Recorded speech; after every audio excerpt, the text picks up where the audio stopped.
Having agency is defined as the capacity of individuals to act independently and to make their own free choices. Tune in to get an inside look at the inspiring uphill climb of businesswomen from around the world. I'm your host, Cheryl Gillihan, and this is Woman-Owned Agency.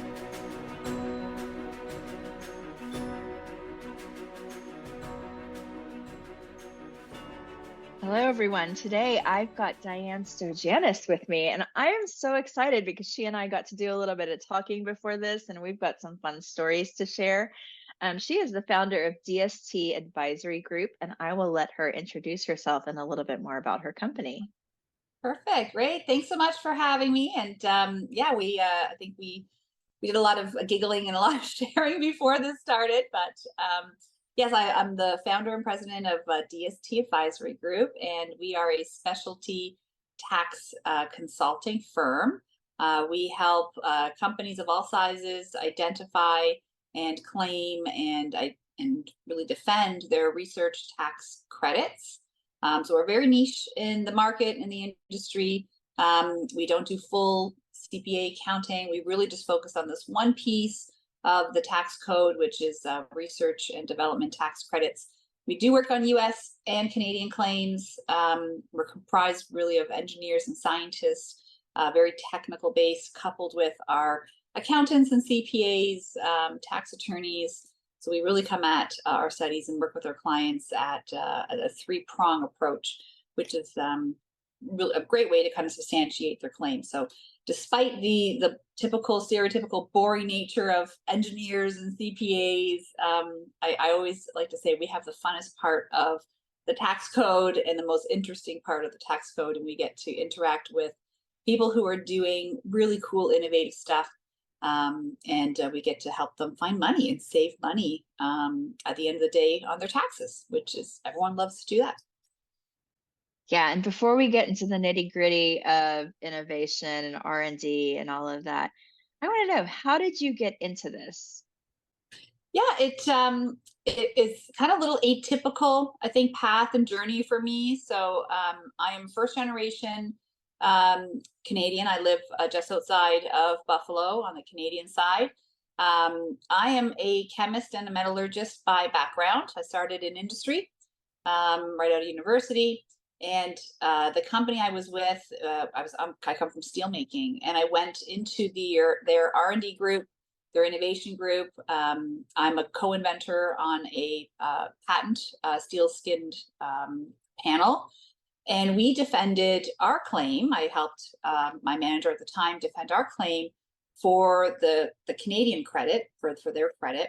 And it was great. We sustained the credit in its full amount and kind of enjoyed that experience. And when my time at that company wound down, I ended up working as an independent contractor for a company doing just this, exactly what I do.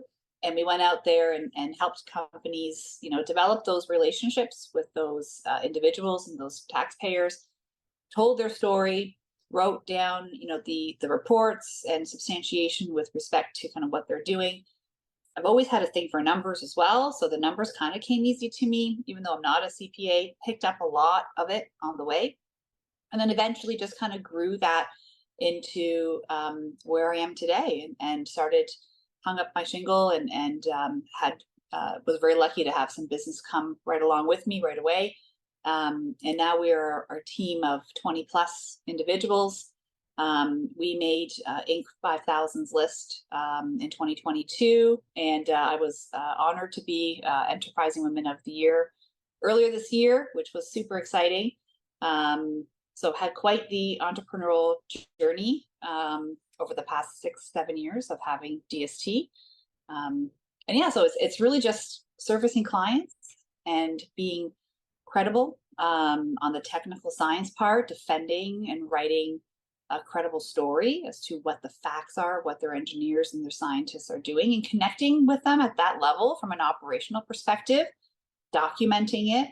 If the facts are there and you can defend the facts of what their science and their engineering work is, and align that with what the code and the regulations are allowing the work to do, and then find the dollars associated with that, then those taxpayers are entitled to the credit. So it's a very easy story to tell at that point. And it's not a legal argument to make, and it's not who has the best legal argument and who has the best, persuasive this or that or anything like that. It's the facts. Like, are you doing work that qualifies, and can you back it up? Great, then you're entitled to the dollars. Are you not? Okay, then you're not. You're not eligible. It's really, really straightforward. And every government and every country wants their people and their citizens and their corporate citizens to continue to innovate and continue to do great work. And they want, when that happens, and they hire more people, and then they pay more taxes, and they, continue to develop and manufacture and grow, and that's how the economy ends up growing. So these credits like this are good things to have out there, and in the, the overall economic and grand scheme of things. But of course, they're going to be policed, and of course, there's going to be rules and guidelines that need to be followed. So as long as the taxpayers are doing great things, then they're entitled to these credits, and that's how it should be. There are people out there who take an aggressive stance. There's people out there who see this as, a little bit greedy, and who's watching me? Let's just put a bit more in there.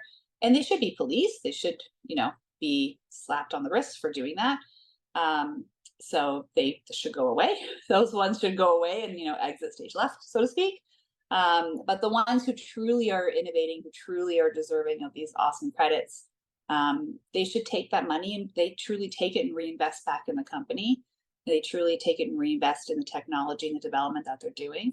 And that's what me and my team, we love seeing that. And we love working with those clients and those taxpayers to help them identify and grow and build and continue to do that. And we're like, wow, we were part of that.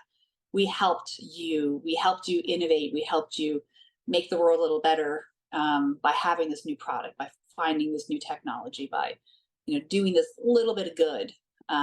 We helped you do that by finding these additional credits. So it's something I could talk for hours on it, but I really, really have a lot of passion for it.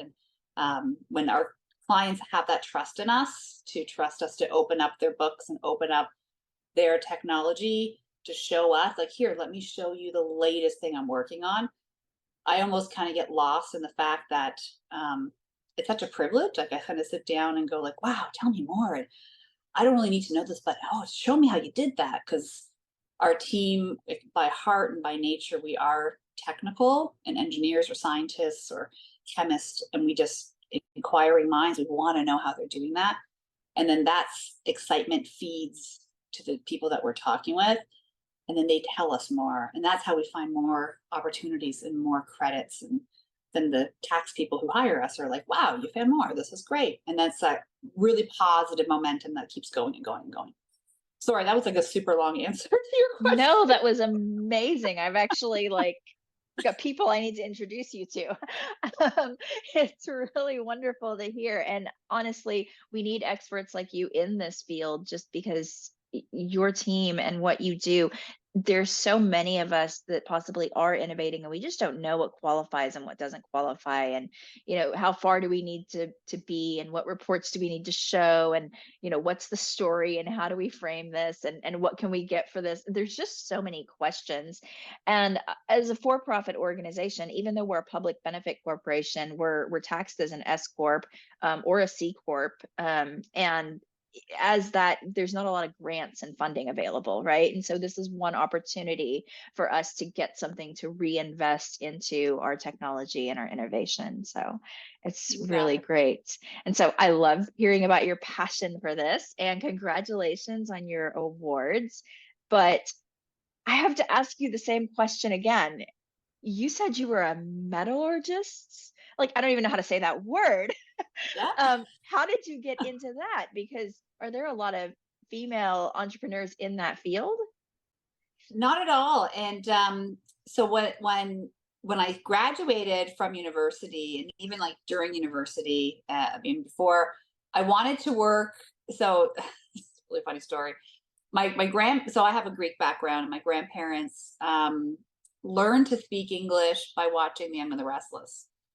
And so I was at a very young age, my grandmother watched my mother worked until I was about 3 or 4. And then my mother was a stay-at-home mom. And so Young and the Restless was always on TV. Like it was just in the background. So for those of you who watch Young and the Restless, Ashley Jabot was a chemist in Jabot Cosmetics. And I don't know if that was implanted as a young age, but I always wanted to be a scientist in like in a cosmetics company. I wanted to kind of make makeup and do perfumes, and that's what I wanted to do. I always envisioned myself in that field. And even as I went through getting my undergrad in chemistry, I wanted to do that. So fast forward, I'm walking, through the halls of my university, and I see this job posting for a steel mill, which is my dad worked there as an electrician. It was in my city here. It was one of the biggest, job employers in the area. And I went, well, I guess I'll apply there. They're looking for a chemist in their chem labs. I'll apply. Went through the intense hiring process, and I got a job there. So I was their junior chemist right out of university, and it was a great job. So being, working there, I'm like, well, I don't know really much about hard metals and chemistry. I should go back and get my metallurgy certification and education. So I did that part-time, like through continuing education while I was working there. So that's how I got my metallurgy. So I moved away from the white lab coat, making perfumes, that concept and that ideation. And I was in a lab coat, but it was in a very dirty steel making environment. But that allowed me to move into the R&D innovation group. That allowed me to get, the patent, which is subsequently sold to friends of mine who, ex-coworkers, who are now doing really, really well with that patent in a different application. And then springboarded to where I am today. So, but yeah, in the city, we're a very steel making city. So it was very normal to get kind of that background and have people here in the city, in my town, to have that kind of experience. It's fascinating. We never know what's going to influence us and how that, path is going to go when we're thinking about what do we want to be when we grow up. I always tell people I had no idea where I was going to be. And had I planned on this 5 years ago, I would have said, no way, that's not ever going to happen. You got it. Yeah. And, when I started at the steel mill, it was 92% male, and the average age was like 47 years old.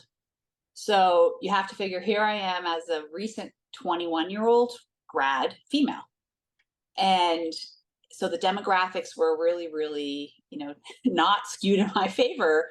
And I'll never forget, like, one of the pieces of advice, and this is kind of one of the high, if you look at your lifeline, one of the pieces of advice that kind of was pivotal was from my dad, because he was an electrician there. He's now since retired. But one of the things he said to me was, don't you go in there assuming you know more than one of the operators on your line, just because you have a fancy piece of paper. And that's something I will always, like, it's tattooed in my brain. I will always, always remember that, because it's absolutely right. Those operators know more about how that equipment is run, know more about the chemistries that are going on in those blast furnaces and in the molten steel, and what the color of the flame tells you about the chemistries. They don't need a sample and it being run through the, the x-rays and stuff to tell you what the composition is. They can look at the flame color and say, I know that's XYZ, kind of composition. And he's 100% right all the time. So that's like one of those words of advice that I will always, always take with me. And it was even harder as a young female walking in there, because the demographics were so skewed. Mm-hmm. And not know, if someone had said, oh, in 15, 20 years from now, you're going to be, running a tax consulting firm, I'll be like, what are you talking about? Oh, you're out of your mind. I don't know the first thing about that. So your path takes you in many different ways. And then even, today, this is primarily, there's plenty of women in tax, but it's certainly not the majority. And we're seeing more and more of it, which is fantastic. And there's a lot of different associations that I try, even within DST. So our firm is based out of Southfield, Michigan. Within Michigan, there's the Michigan Tax Association of Women, and they do a lot of great events where there's certain events that are just geared towards fundraising for tuition for women going in to pursue their CPA license, or various tax scholarships. And that's one of the first things I did within DST is like, I want to be part of that. I want to make sure we sponsor that, and continue to move that forward. I've been a member of another women's organization, Zonta, for probably 17 years, where that's a nonprofit organization. And the whole mission is to improve the status of women and girls locally and internationally.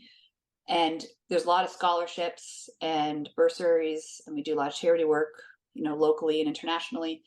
And this comes all about equity and, improving just your local community, women's shelters, sexual assault awareness, domestic abuse, gender-based violence, anything you can possibly imagine across the world. So moving that forward and bringing that into, I've got 2 teenage daughters now, bringing that into their lives to recognize, for them to always recognize, like, this is something, we're very privileged where we live. You guys have opportunities ahead of you that girls across the world don't. And trying to bring that forward and be ever mindful and ever cognizant of that, and appreciate that is something I'm trying to always bring into my day-to-day. Yes, and we talked a little bit about your daughters before this. I also have 2 daughters, but they're older and out of the house. But I want to talk a little bit about being a female entrepreneur with a family, with daughters, particularly in part because, I went through this similar experience and I worked really hard to get to where I'm at. And again, I didn't know I was going to run a business. I didn't know I was going to be a CEO one day. I didn't know that I was eventually going to buy that business and be an owner of a business, but I worked really hard and sometimes really long hours. And for me, I think it was a little bit of my, immigration story and, first generation graduate from college. There was a lot of pressure for me to be something and to prove that my mother came to this country for the right reason, and to live up to that. So there's probably a lot of baggage for me for why I worked so hard. But at the same time, I just didn't get to spend a lot of time with my girls in some of those formidable years because I was trying to build my career, not knowing where I was going to end up, but just wanting to prove that I could do more. And I know that you've had a similar journey in like being a mother and trying to figure out, how do I balance, my family and my work. My work obviously provides something that allows me to provide more for my family. How has that been for you? Yeah, and it's funny you mentioned that, your experience, because I think I mimic a lot of that. Like, I'm first generation. My older sister and I are the first to attend post-secondary, any kind of post-secondary education. My parents worked really hard to give us the opportunities that they didn't have. So yeah, I feel the need to make them proud, make myself proud, push, push, push. And that's that drive and in me. And as a result of that, yeah, I work really long hours. I put my heart and soul into it. I travel a lot. I self-recognize that I don't always celebrate the wins. So I'm very hard on myself, and I'm cognizant that I think they see that. I don't want them to think that, wow, running a business and owning a business is all stress, because look how hard mom works and mom is stressed out all the time. So I that's why this year in particular, I think I mentioned earlier, I try to put a word on my screensaver, and it reminds me to do that word every year. So this year my word is appreciation. So I'm trying to appreciate things more. I'm trying to celebrate the wins, and celebrate, take moments to appreciate each other and myself and my kids and my husband and my family and what we've got and things like that. And I do a lot of that through my volunteer and service work as well. So yeah, I battle with that. Like, how much do I push myself to work? And the one thing that's always got me ever since they were born is when I'm here with them home and set my time aside with them, I'm with them. So I really try to, yes, it's okay. It has taken a while, but it's okay to be passionate about what I do and love what I do. And when I'm on the road and when I'm in my office in Michigan, which I just came back from there this week, I work my butt off. Like, I put in tremendous long hours. I am up all the time. But when I'm home on the weekends, like I'm turned off, I'm with them. Like if they're at daycare when they were younger, I drop them off, I work, work, work, work, work. And then when I pick them up, whether, my husband gets them or my mother or whoever, and bring them home, I'm theirs until they go to bed. And then I'm like, work, work, work, work, work. So it's knowing that balance, like be present with them when they are there and make sure they know that. So weekends were our time. Like I took them to all their events on the weekends. That was my time with them. And knowing that they know that's important. And then doing things that gives them the ability to know that they can always count up. So now that they're older, we FaceTime all the time.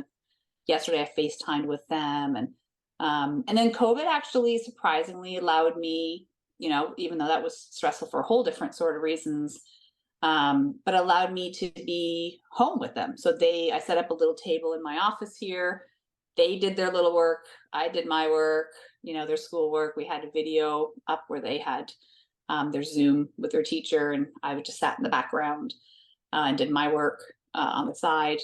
So it's a challenge, but I want them to see like having it all doesn't mean doing it all and getting burnt out. It means knowing when to set your priorities and being present for those, your family and whatnot, setting out that time and just committing it. But you can still be passionate about your business and your work and your career.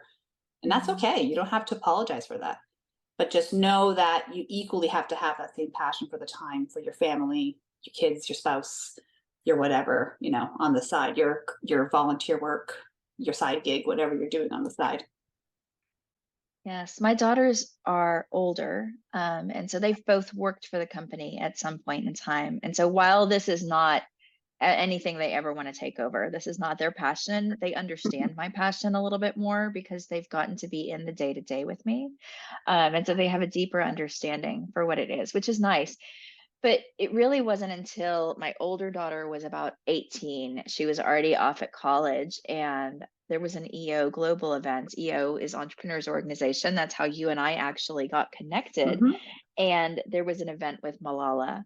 And so even though it was, Yeah. 100 of our favorite EO friends, it was still a very like intimate live conversation with Malala. And I tweeted something about it.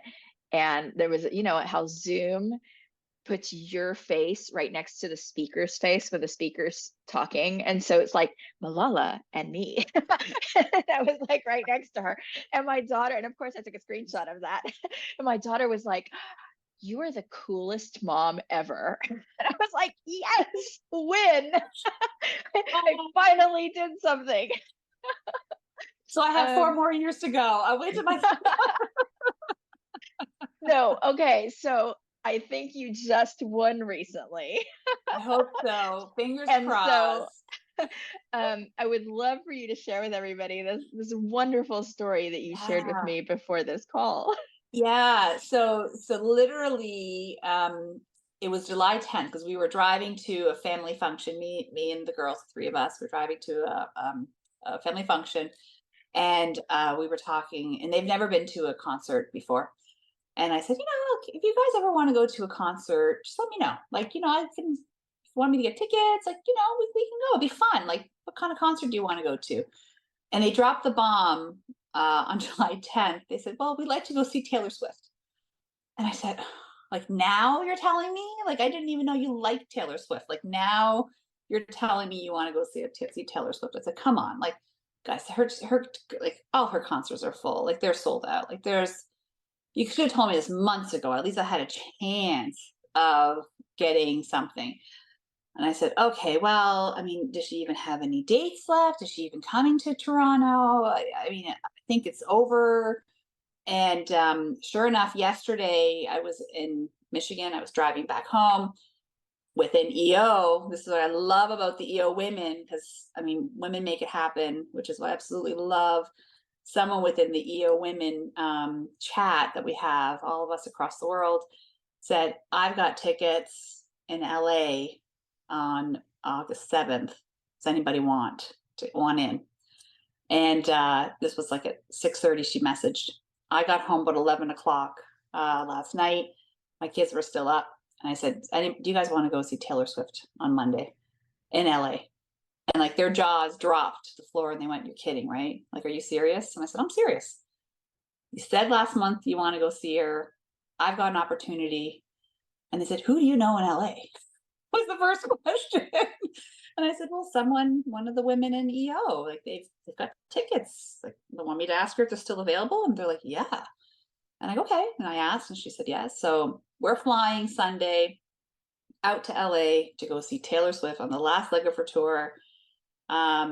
And then we're going to fly back on Tuesday. So the three of us are just going to go fly out, see the concert, and fly back.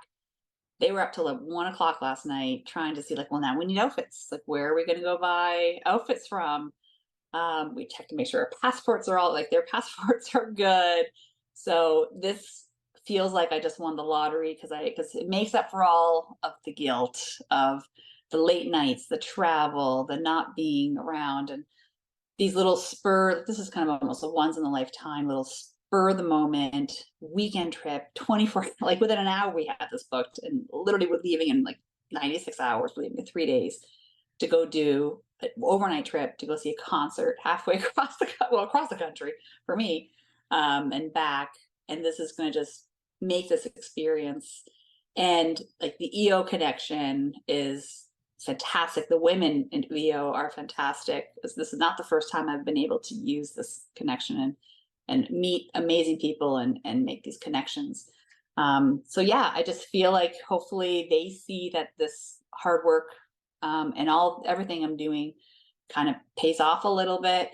And they appreciate, all this effort that I'm putting in, because it benefits not only, us and our lifestyle, but also it's the relationships and the experience. And there's a couple, I was telling my husband this morning over coffee, like there's about 4 or 5 total, including them, like 15-year-olds or, kind of going. I said, wouldn't it be cool if they just made friends with these kids and like they just developed these connections and like stayed in contact? Like, wouldn't that be so cool? So I'm really, really looking forward to this experience for them. And again, for the 3 of us to do it together. So yeah, so hopefully I won like some mom award in their eyes. And mom awards are so much better than any of the other awards that you or your business could ever win. So much. Yeah. Like I just like said, "Can you just give me a hug?" Like last night, like, just give me a hug. Like and like without an instant of, they just came right over. They're like, "We're so excited." So yeah, and I'm excited. So this is really, really great. There's so many beautiful things in that story. And, it's testament to, we put so much work into our businesses. And there are days when I'm like, why am I doing this? Why don't I just work for somebody else? I'd probably make more money and I wouldn't have all this stress and I wouldn't have to deal with taxes or legal stuff or payroll or all of these extra things that sometimes I don't even know. Like, I'll get an email one day and I'll be like, I didn't even know that was a thing. Like, what am I supposed to do with that? And it makes up for it. It's those moments like that again, like, you can't even plan for something like that to happen. It's just these connections and relationships and magical moments that show up in our lives because of what we've put into this. You got it. Yeah. And you know what? And just from a business perspective, it was a somewhat of a challenging week for us. I had a resignation earlier this week. And it was tough because the resignation was going to a competitor, and the competitor was an ex-partner.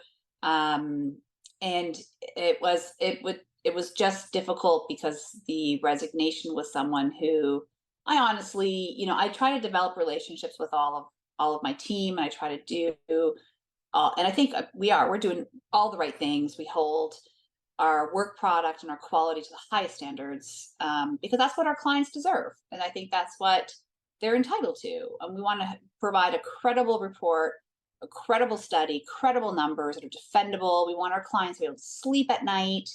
That's why our clients keep coming back to us. Like, that's why, they call on us and they trust us. We love that.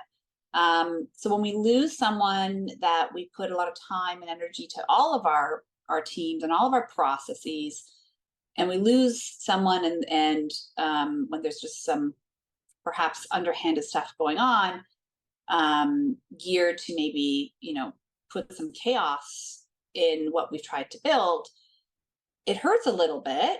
But then, we had a really great conversation with the team, and we said, you know what, this departure isn't hurting as much as, it's fine. We wished him well. He left right away.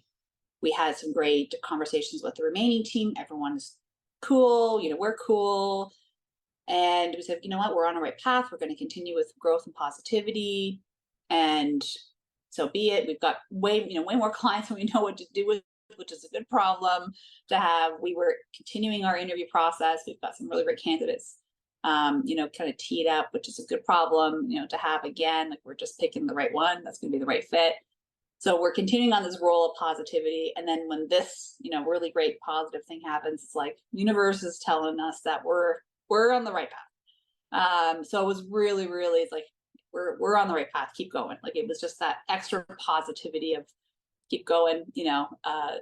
Our team continues. Like, that's the one thing we've really pride on. Our team is really, really important to us. And we're trying, I know we're small, and I know we've grown so quickly over the past couple of years that we haven't, it's always that, the chicken and the egg thing, right? You got to get a good process in place. Great. But wait a minute, we're growing too quickly. Okay, well, we're going to deal with this first and then put the process in place because we got too many customers. And then, we're okay. Now we have a good team. We've got enough people that we can put a process in place. And then people leave because we don't have a process in place. Okay, well, then I'm going to go back on the production side and get stuff out the door because we can't let customers leave. So we had that continuing cycle happen for so long that we finally had some time last year to pause. I brought an HR strategist in to help us really focus on the team and our human capital piece. Because I'm like, enough's enough. We've really got to make our team important, and put that as a priority, which is what we did. So I know we're on the right path and we're doing so well, and our customers are feeling it. Like, they're like, yeah, we have never lost a customer, for circumstances out of our control. So this is the universe kind of just coming back to say, keep going. Like, this is really, really great. So this year is it's just shaping out to be a fun year, which is great. Yeah, and generically speaking, that's like the story of so many small businesses, that chicken and egg, and balancing the different seats that you have to sit in as an entrepreneur and as a business owner, and knowing like what comes first. Well, it all comes first. It's all important. And so Yeah, it yeah, really exactly. is really that juggling act that has to happen, and there You is no got right it. or wrong answer. It just has to happen uniquely for each organization, and it takes time in the seat, is what I tell people. And like, I can, from a strategic perspective, even when I'm talking to the businesses we work with, I can teach you the mindsets and I can teach you the methods, but it just takes time in the seat. You got it. Yeah. And I find what's helpful, again, kind of bringing in the EO perspective, like, my four mates have always been great. And even though we're all in such diverse industries, it's funny that we're all kind of going through the same things at the same time. And our businesses are all at different stages and in different industries, but we're all kind of going through similar things, and our experience shares are fantastic. And then even some of the larger chats, like there was my EO women lecture chat that was the other day that I sat in on. Some of the tidbits that I take out of all of those things are so applicable, and almost immediately, like, yeah, I can bring that in right now and I learn from that. So having that larger group of experiences to say, okay, I can pick 10% of that conversation or 10% of that experience is immediately applicable to what I need. And then I can go back and bank the other 90, go back to it and bring it in when I need it. Having that, board of directors, my own personal sounding board of directors out there, has been really helpful on this path, because, I don't know how to do this. This is something, I've got great guts, great gut feelings and great instincts and all that kind of stuff. And I know the industry really, really well. but having that sounding board of, yeah, you're on the right path. You do need to compartmentalize and strategize. You can't do it all at once. Understanding what's the right priority. Someone else did this. This is how they did it. Yeah, that makes sense. I shouldn't recreate the wheel, et cetera, et cetera. Yeah, it's so great to have that sounding block there. And then when the Definitely universe valuable. yeah, when the universe kind of, is in, the stars are aligning and kind of say, yes, you're, kind of giving you signs that you're on the right path, then, you're doing something right, which is great. I think part of that is also that positive perspective. It seems like it creates this snowball effect, and you just are open to that positivity and the universe saying, yes, you can do this. Then things just start to fall into place, and it makes sense. And that's both, for our business lives and our personal lives. That's at least what I have experienced through this. You got it. Yeah. And leadership is hard. And I think a lot of our team, a lot of my team, it took me a while to appreciate my my vulnerability as not being a true detriment. I'm a very emotional person, and I'm like, oh, I wish I wasn't. I wish I was stone cold, and I wish I was just cut it out. Don't let a tear drop. And it's taken me a long time. It's no, that's who I am. I'm not going to apologize for having emotions and for being vulnerable. And I'm also not, I'm not a pushover as a result of it, but I'm also not going to apologize for caring, because that's who I am. And I do care. And caring is the passion that I have for my team, for my business, for my clients, for everything, right? For the livelihood of them and for the livelihood of us collectively, and for the livelihood and passion of the firm. And that's not something that I should feel guilty or apologize for. So it's taken me a long time to get over that. And the people that appreciate that are the ones that I want on our team. And the ones that see that as a weakness and see that as something that oh, she's a weak leader, then I don't think that you're a good fit for our group. And that's okay. But it's taken me a long time to get over that. Yeah. And that's okay. It's okay if they're not a good fit for the team. And that's, recognizing that and appreciating that is really important. And so I know you mentioned earlier that appreciation is what you've got on your screensaver. I just want to give a shout out to, I never even considered putting my word of the year on a screensaver. That's a takeaway that I'm going to enact right after this. And so I think that's wonderful. I don't know how many of us on our team, we have what we call team huddles, and occasionally I'll be like, hey, today I want us to reflect on our word of the year and really spend time remembering that and thinking about that and making decisions around that, and how have we seen that grow thus far throughout the year. And I've had times when they've said, well, what was my word again? It's okay, we haven't spent enough time thinking about this. So putting on a screensaver is a great idea. I love that. So yeah, kudos to you for doing that. I'm definitely going to be stealing that one.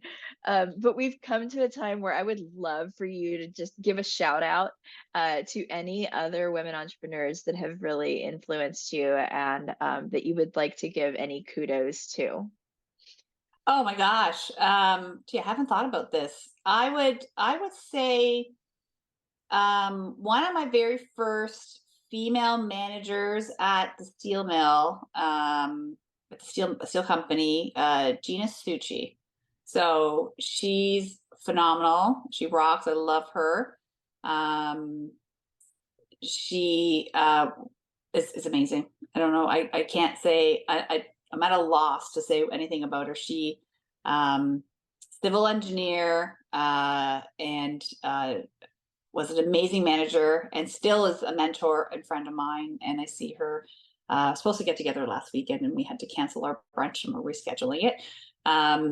But she's phenomenal. She's always encouraged me and is a sounding block.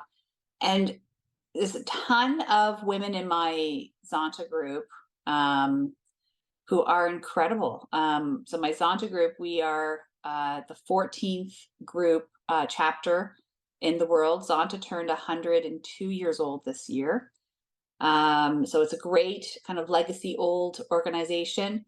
And our club is number 14. We had our 95th anniversary earlier this year. And kind of when people ask me about that, one of the things I always say is Amelia Earhart was a member of Zonta before she just at her time of her disappearance. So that's my little, like, that's how we're on the map. Like she was a member of us, of our group.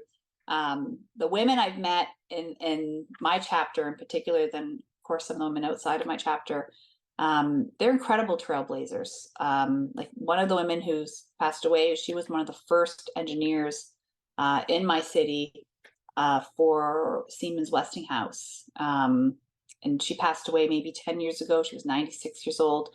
So you can imagine being one of the first female engineers of her time. Incredible. One of the first female stockbrokers down in Toronto. She passed away again a number of years ago, but I got the privilege of talking with her and sitting next to her a number of times. So there's these amazing trailblazing women who have come before and helped move the needle and done amazing things.